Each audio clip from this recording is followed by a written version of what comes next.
Hey, it's Mazzy and welcome back. Here's a little video on the mystery of this Decca Audition tape found in Vancouver recently. It's been all over the news. In Canada, it was picked up by the New York Times, and all the Beatle people and the Beatle blogs are just ranting about it. Good, bad, and ugly about it. Now, this is a little introduction. I recorded a video last week when I was in Canada in the deep dark dungeon below of Neptune record, Rob Frith's record store, one of the great record stores in Vancouver, British Columbia. He is the gentleman that discovered or realized he had this tape for a number of years. So that discussion follows here, but I wanted to do an introduction because since I participated in a little bit of a birthday celebration, it was Rob's big birthday, and the day after his party, we were down in the dungeon and we saw the tape. Now, we didn't hear that tape played back, but what we did hear was a CD, a ripped CD of that tape that that they transferred there. They're not for sale. He's not bootlegging them. And there's mystery about it. Obviously, some people say, oh, we know about these bootlegs. We've had them for years. That is true. This is a 15 inch per second tape. Is it the master? Maybe that's doubtful, but is it just another copy off the master in the UK? Now, there's a whole story and history you can read in other places. This is not that. This is just kind of a targeted intro to that conversation. We just had a good time sitting around drinking wine, celebrating Rob, and talking about this tape and other things. So you're going to hear that discussion. Now, obviously, there was a tape floating around that was sold at auction to a Japanese collector, only 10 cuts. The Decca tape, recorded on January 1st, 1962, when the Beatles came down to London and recorded that with Pete Best on drums. You really realize what an integral part Ringo was after the recordings. And in the blogs and on the forums, the Hoffman forums and others, there's this whole conversation that is heated up. And I kind of dived into that after I listened to this and after I visited Vancouver last week. There is some discussion of even Mark Lewis and thinking, well, are these Decca tapes, not the ones that Rob has specifically, but these recordings in general, were they really those Decca tapes? Are the Decca tapes the tapes, the music they recorded on January 1st? Now, that's a whole other discussion, and that's not going to be answered here. Again, even to Rob, this is a mystery to him. Like, what about this tape? So listen to that. Before I want to go back, before we get into this discussions, I want to show my history of listening to these tapes. I think started around 1977. There was a Beatles fanzine in the 70s called Strawberry Fields Forever, and it was published by Joe Pope, the late Joe Pope, and somehow he got a copy of the Decca tapes. I don't know the whole history there, and you can put those in the comments and go on the forums and listen to Mark Lewison and everyone else. But what he did do is release a series of colored vinyl 45s.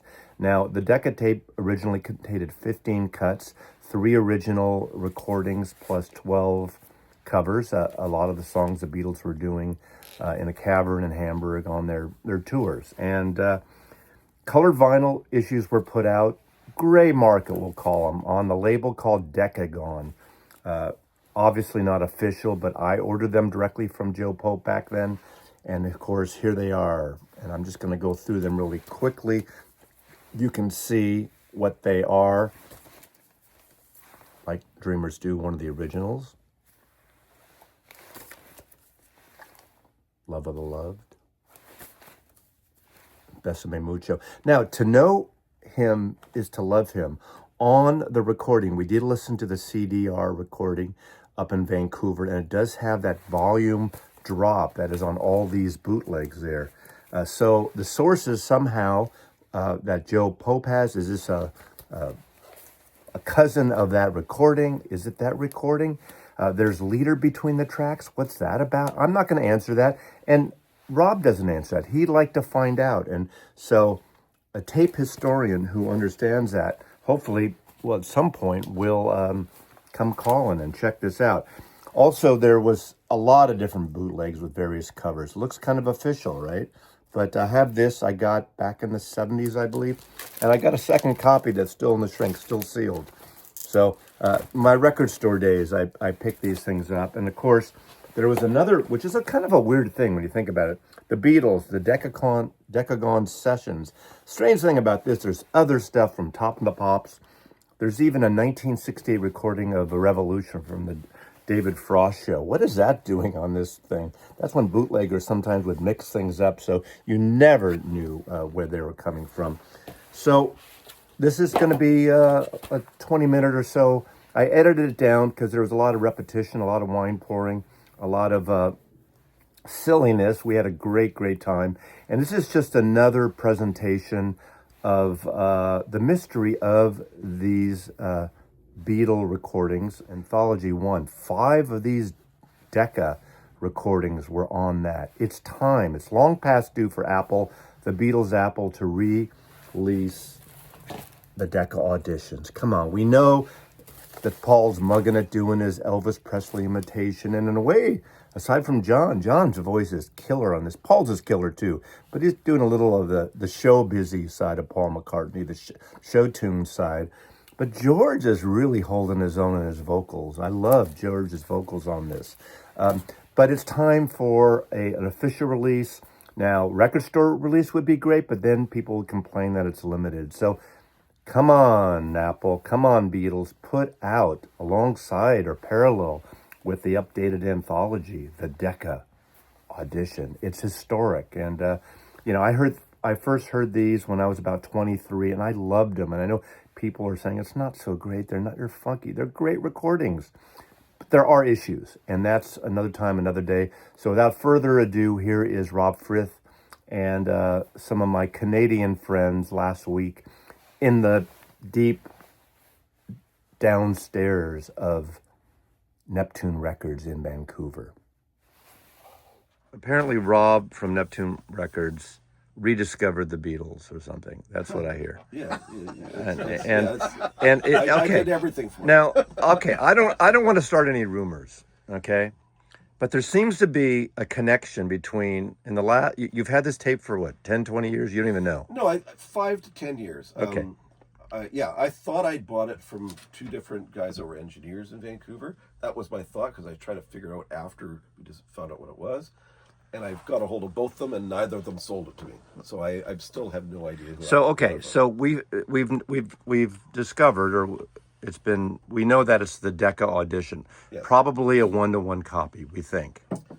Well, it's gone sort of more than that now. That's what we thought. We thought it's like maybe the safety master or off the original master. Because we talked about this in the 1980s, a guy named Joe Pope, who did this whole Beatle fanzine thing at the time, put out a series of colored 45s called Decagon. And it was the first time supposedly anyone had the Decca tapes. And we thought that was a copy. We don't know what that's from. But the weird thing that just happened, and it could be your fault, Rob, is that you find this tape. It's all over the news in Canada. It sips down to the 50 underneath you, states. And in that within a 2-week period, the drummer on that, Pete Best, announces he's quitting performance and personal appearances. Is there a connection to your fault that Pete Best has retired? Let's show us this tape. Oh, yeah. So it was, so that's that part. Then this is what was on the back of it. On the very top there, it said Beatles 1960 with a question mark, demo tape. And that's what I saw. And I'm thinking, so this thing's been sitting around all these years. I'm thinking, oh, it's got to be a bootleg. I mean, it's got to be, someone's put Beatle bootlegs onto a reel-to-reel tape. I mean, what else could it possibly be? It's Vancouver, right. Why would this be here? Sure. So I just 100% thought that's what it would be. So it sat there forever because I didn't have a reel-to-reel player, so I couldn't play it. But then I just thought, hey, it's just there. It's just a bootleg. So if someone had actually walked in and said, hey, do you have any reel-to-reel tapes? I would have sold it to them for $20. Absolutely, for sure. I have a 20. I'll give you 40. Yeah, double American. Yeah, American. That's worth like 10,000. Yeah. So, anyways, I was doing. I produced a series of records years ago called The History of Vancouver Rock, and I did 4 volumes. I think the last one I finished in like the 90s or something, and it was like 50s and 60s music. Anyways, I thought that was it, 4 volumes, but all of a sudden I've accumulated a bunch of stuff. Like I've ran into people that have master tapes of their dad's band or their band and stuff that was going to be put out but never was, so no one's ever heard them.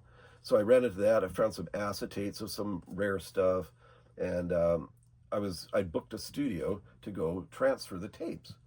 And about 2 days before, I ran into this tape again behind the counter at the store, and Just in a pile or something. it was on a shelf. It was on a shelf. Okay. But it was always in the way. Like I'd be looking for something. There's bloody tapes in the way, you know. But anyway, And it's a quarter inch.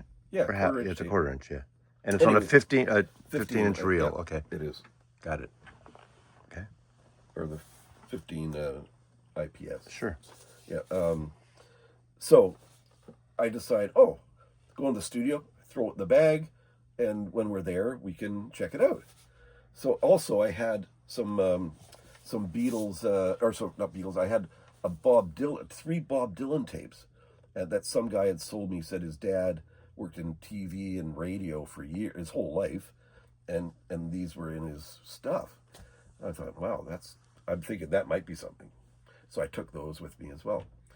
Anyways, we get there, we're transferring all the tapes. It's like, I don't know, it's like midnight. And I'm tired. Like I'd worked all day, gone up there. We hadn't had dinner.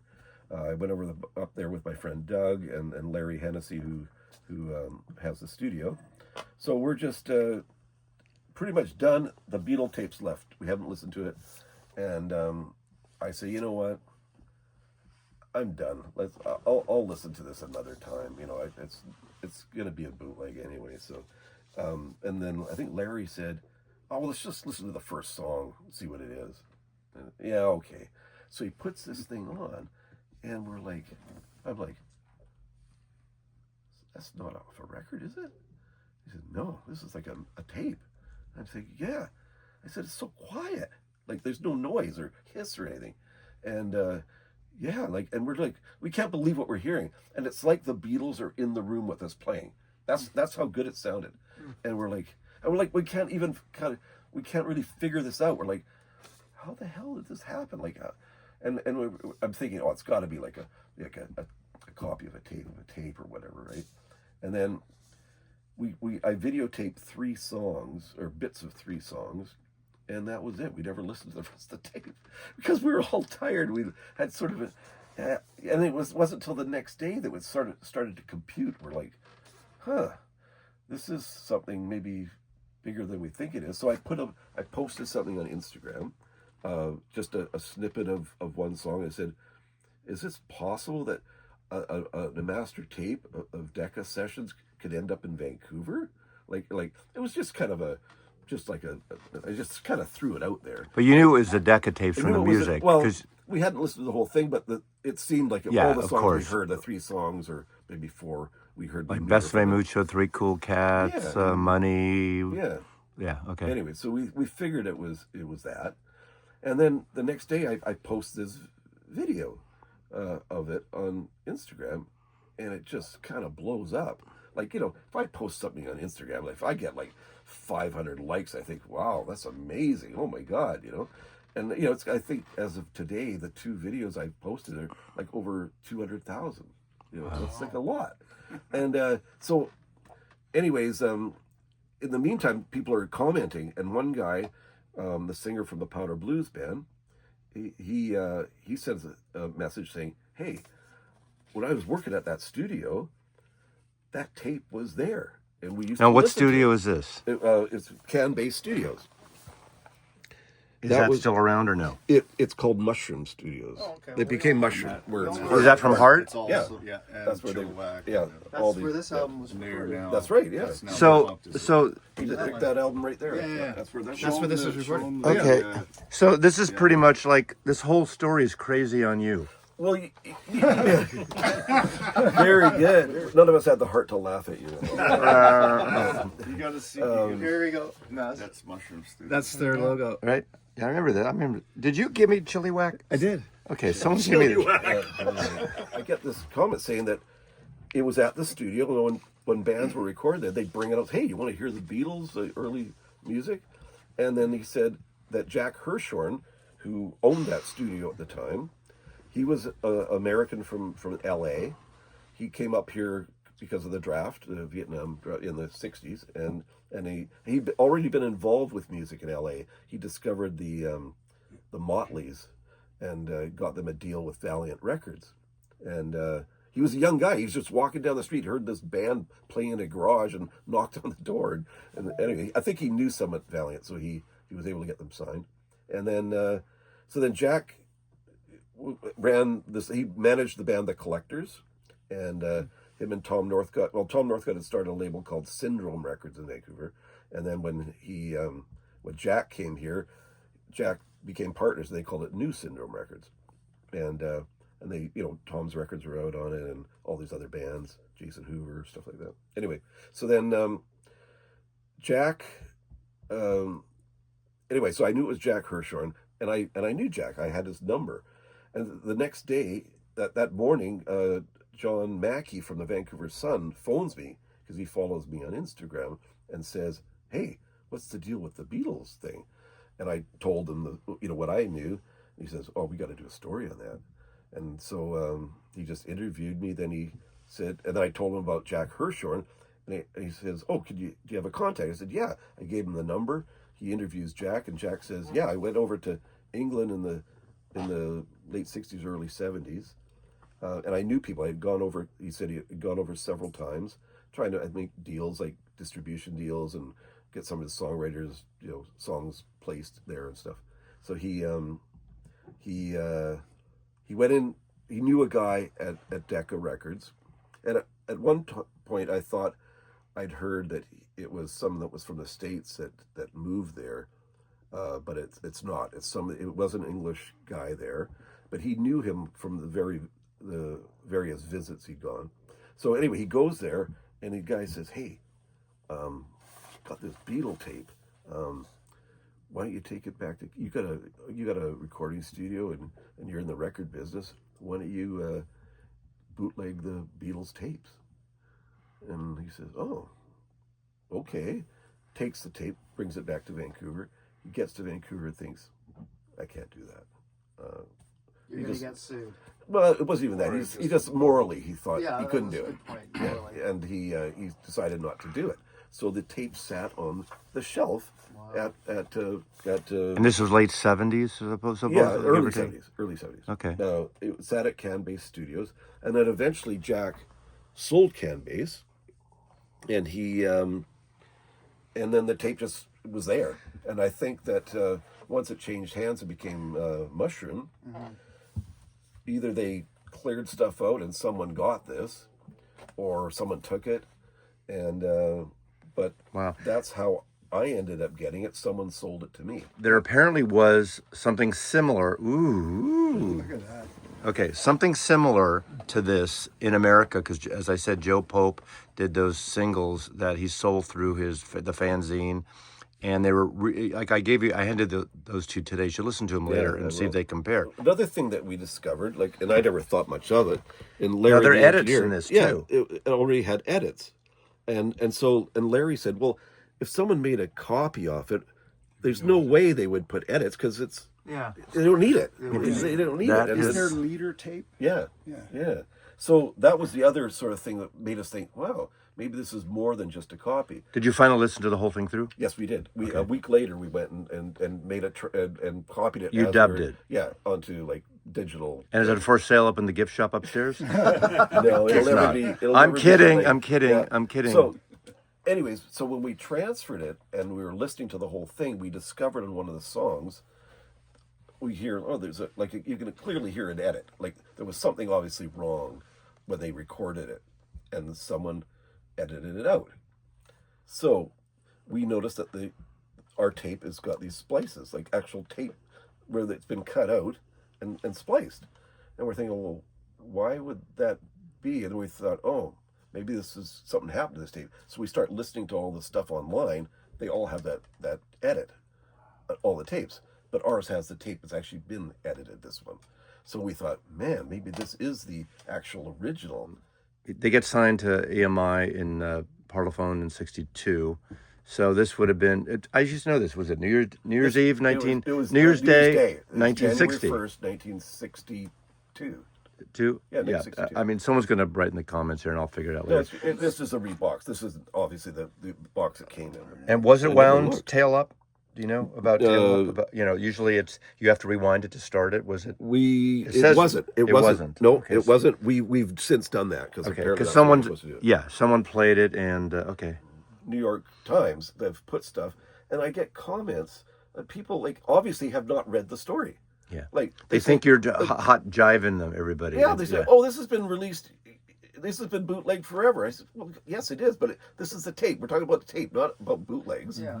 It's so. And 5 weird. of these songs were on the anthology in Yes. '95, and that's partly why Pete Best finally made That's couple right. $1 million Yeah, he did. in 1995, Oh, and so that's Pete why Best is a drummer. he's Yes, the drummer on yes, this before before Ringo, Yeah. and that's why, because of Rob, he made Pete Best quit show business, and Yeah, so it's it's still a crazy. mystery a bit. It is a mystery. We don't know for sure. Now, Larry, the engineer, someone approached him that apparently is some expert on tape and just needs a digital copy of even part of a song and can tell the age of tape. Is that possible? Yeah, Like, an archivist, a I guess, tape yeah. archivist. And I wonder if someone like these people like Kevin Gray or Bernie Grunman who works with tape would know that, because they work with all those 1950s Blue Note tapes, which are in excellent condition. I don't know if they would know that. Yeah, but anyway, I could apparently they ask. I can. could So ask.